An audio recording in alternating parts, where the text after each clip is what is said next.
नाजिम शेठ, आज काय परिस्थिती होती टोमॅटोची? टमाट्याची परिस्थिती तर कालची आणि आजची सारखीच होती, सेम पोझिशन आहे. 3-3.5 रुपये विरान माल गेले आज. काहीच बदल नाही. काहीच बदल नाही झाला, मार्केट टिकून आहे. शाहू माल शाहू माल बी चांगले माल 200-250 रुपये गेले आज. नवीन जे माल आलते ना मार्केटला, 200-250, 250 पर्यंत बी गेले शाहू माल.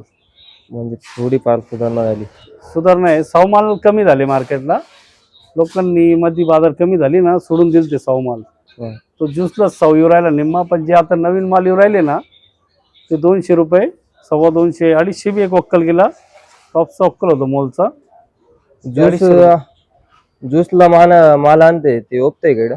हा, ज्यूस तर चालू आहे ना, आपल्या पैसे पण ज्यूस चालू आहे. काय भाव चालला? ज्यूस आपण घेते ना 70-80 रुपये चालू आहे ज्यूस बी. 70-80 रुपये आपण घेणार?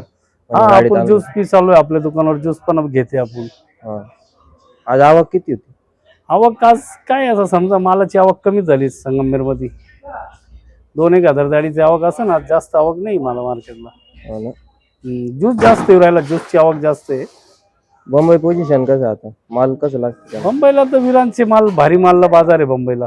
विरांचे माल ते भारी क्वालिटीचे माल जे गेले ना 3-3.5, ते बंबालेने घेतले. त्यांची मागणी आहे ना?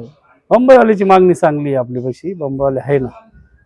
चला, ओके, धन्यवाद माहिती देण्यासाठी.